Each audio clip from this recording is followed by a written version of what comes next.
Please, go out with me on the premise of marrying me. Paul, whom I had met through a friend's introduction, asked me out on a date. He, who is 3 years younger than me, told me that he had fallen in love with me at first sight. Considering my age and the fact that I had been contemplating marriage, I decided to accept his offer. We eventually got married a year later. My name is Michelle. I'm 34 years old and I work for an international corporation.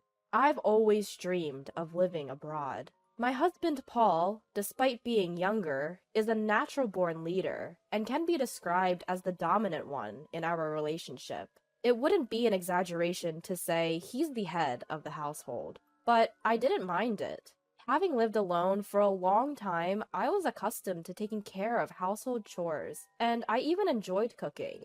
Paul rarely helped out, but I never found chores burdensome. On the other hand, Paul always took the lead when we went out together, allowing me to simply enjoy myself without having to worry about anything. This felt like a good balance between us. However, all of this started to change when my mother passed away. While I was at work, I received a call from my father informing me that my mother's chronic illness had worsened, and she had collapsed. I immediately boarded the train and arrived at the hospital in about 2 hours, where I bid a final farewell to my mother. I decided to stay with my father to prepare for my mother's funeral. When I contacted Paul, he said that he couldn't leave work at short notice. He ended up not coming to the wake. He did make it to the funeral, but it seemed that he hadn't made any preparations for mourning attire. I had to hastily arrange a rental outfit for him. He complained incessantly, saying that I should have prepared everything from the beginning.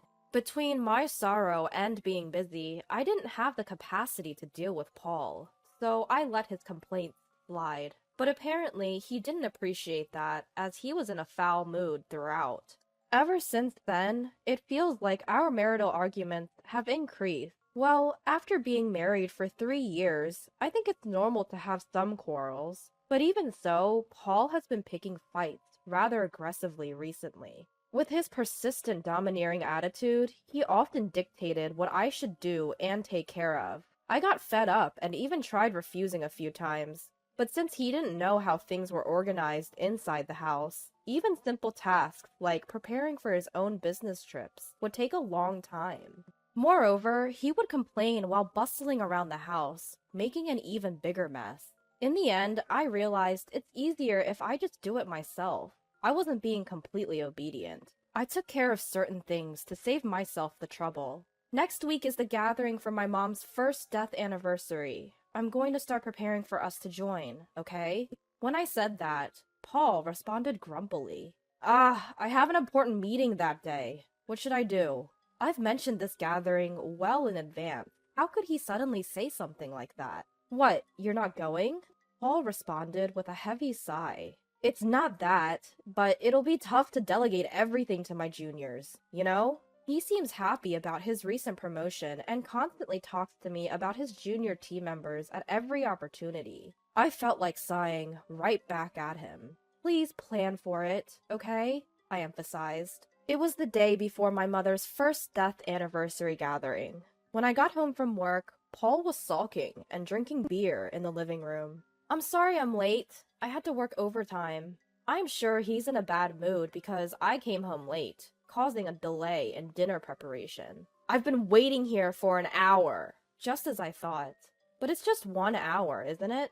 If he couldn't prepare his own dinner, he could have gone out to buy something. I did let him know what time I'd be home, so he could have taken some initiative and done things on his own. Suppressing the urge to say all that, I handed him a takeout box. I thought it'd take too long if I cooked, so I picked this up on my way home instead. In response, Paul slammed a glass filled with beer onto the table. Takeout again? Aren't you slacking off a bit too much lately? Again?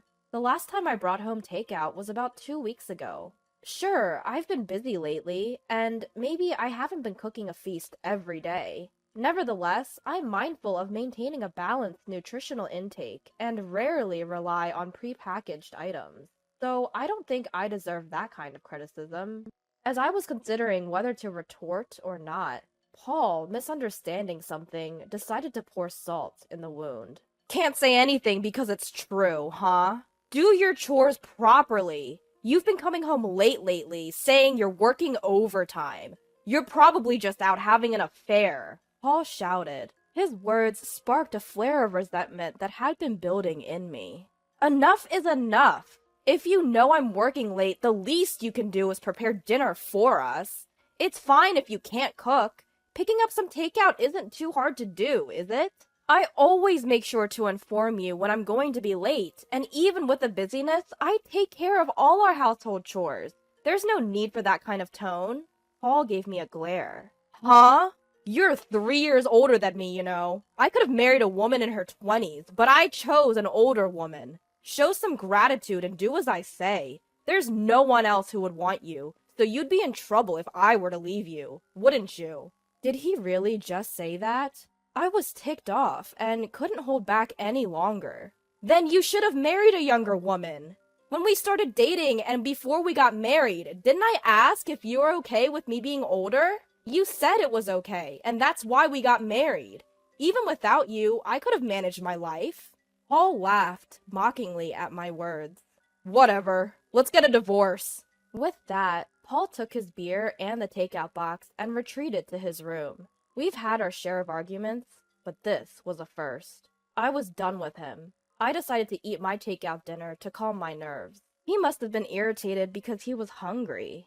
That's what I thought as I filled my stomach, but I couldn't settle down after all.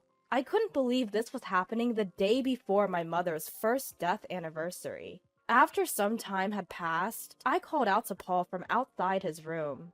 We need to leave by 8 a.m. tomorrow, so I'll wake you up around 7. There was no response, but I could sense that he was awake, so he must have heard me. With those words spoken, I went to sleep. The next morning when I woke up early, Paul was already gone.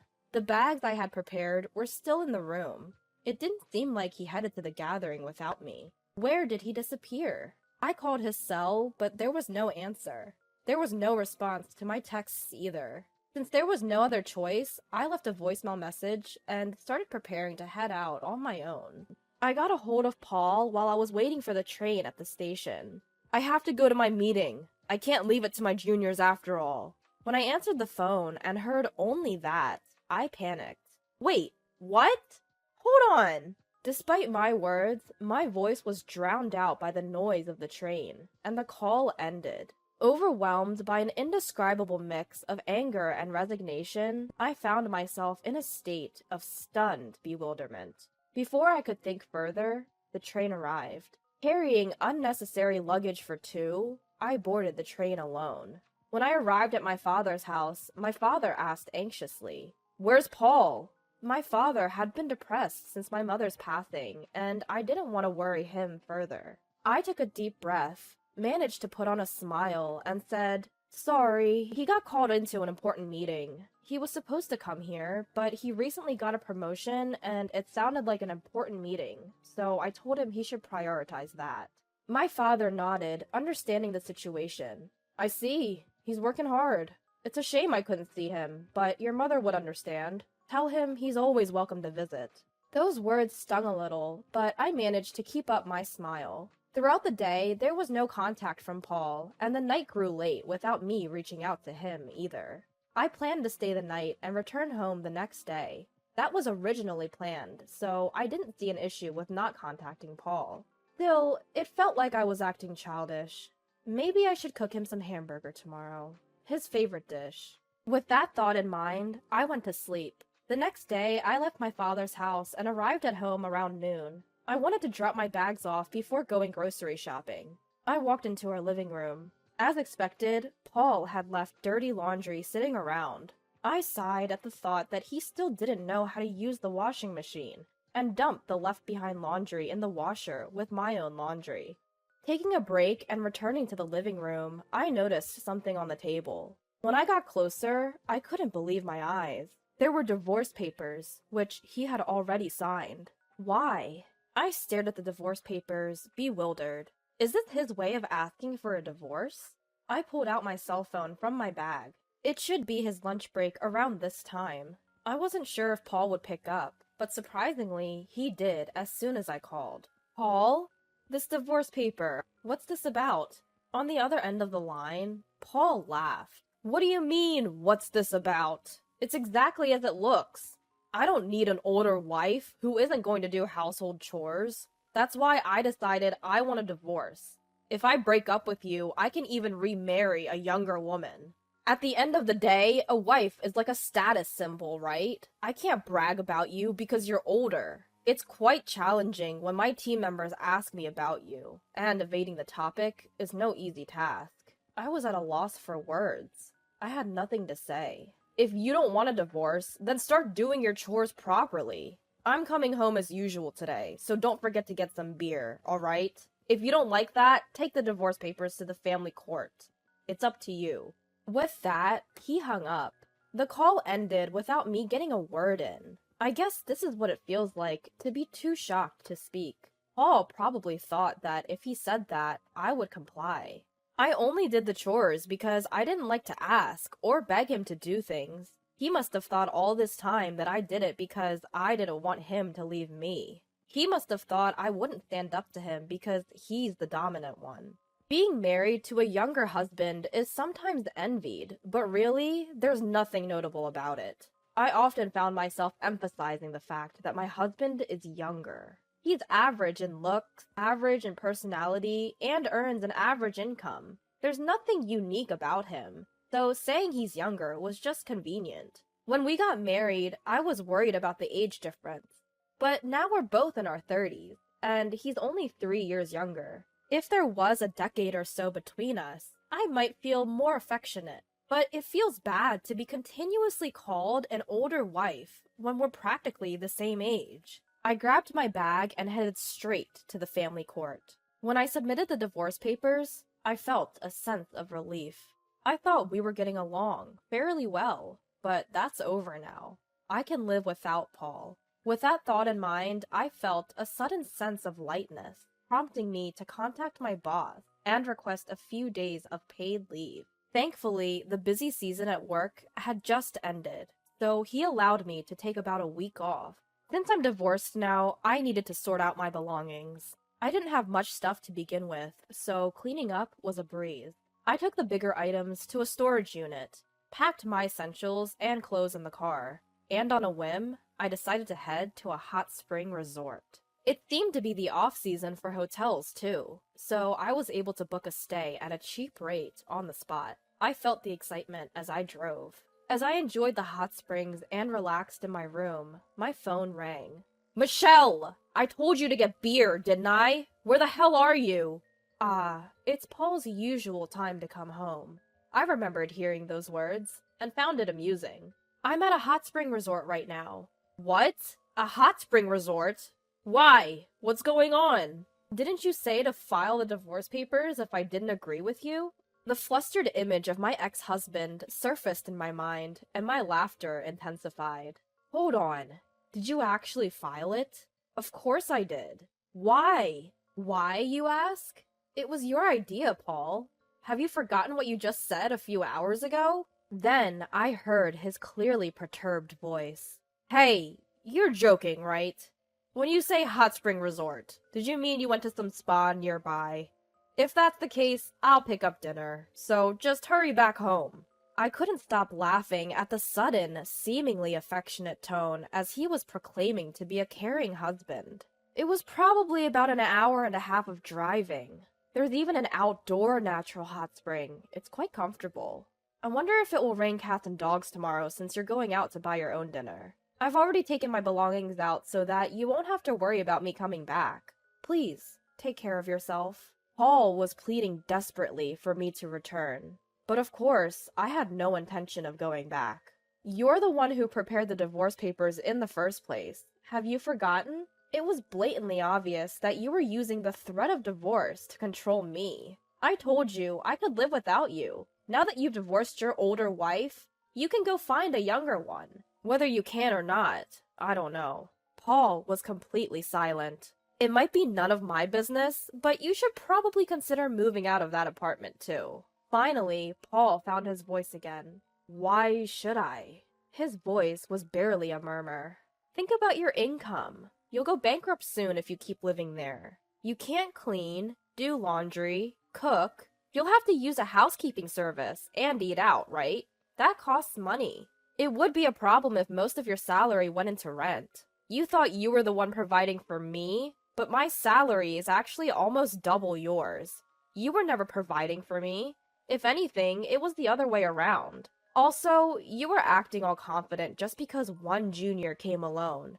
But did you know that I have multiple juniors working under me, and even more juniors working under them? I don't usually talk about work because Paul gets moody, but I outranked him in both position and salary. You'd think he'd notice after living together, but it seemed like he was finding out for the first time. Perhaps Paul, being the dominant and proud man he is, kept his ego intact by looking down on me. Now that he can't look down on me, he must be feeling defeated. I've shattered his pride as payback for all these years.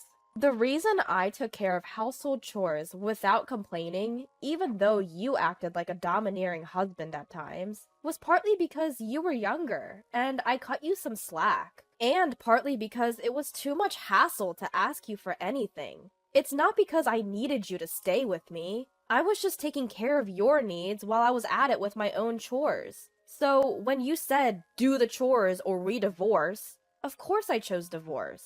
We're strangers now. Goodbye then. I said all I wanted to say and hung up. Feeling refreshed, I enjoyed the hotel's food. Afterwards, as expected, Paul reached out for reconciliation, but I told him with a smile, I'm older than you. I'm sure you don't want me back. Presumably, he wasn't successful with younger women. Eventually, Paul gave up and moved out of the apartment. I hired a lawyer for the division of assets, demanding more to compensate for the burden of household chores that had been imposed on me until now. Paul, being cheap, didn't hire a lawyer, and so I had the upper hand with my lawyer. We were able to reach an agreement with favorable conditions for me. By the way, it seems that Paul's only junior had been complaining to others about how poor his leadership was, to the point that he couldn't even consider him a boss. Paul overheard this, and they are currently in the midst of a dispute. He should have known how important it is to take care of your own junior. As for me, I had been offered a position at our overseas headquarters. I had been declining due to the current circumstances and out of consideration for Paul, but I finally decided to take on the opportunity. I'm currently preparing for my transition. I've been causing my father some worry, but we've started practicing video calls so we can keep in touch when I'm abroad. I am content because I'll be able to pursue the job that I have been dreaming of since I was a child. It's time to give it my all.